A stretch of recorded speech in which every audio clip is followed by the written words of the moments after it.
Mga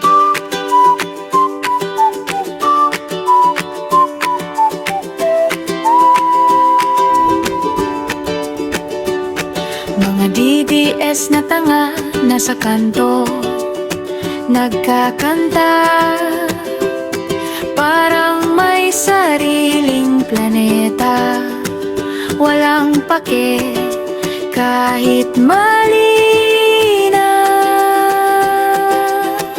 Mga bobo nga mangmang sa usapan, laging sablay, para bang laging lasing, o baka naman may kulang.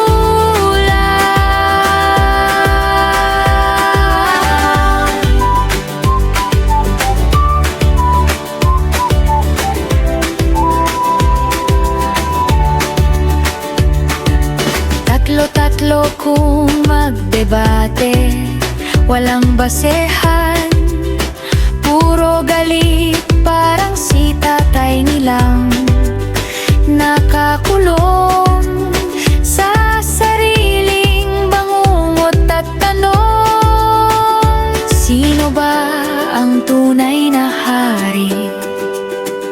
Sa gulo, sila'y masaya lagi.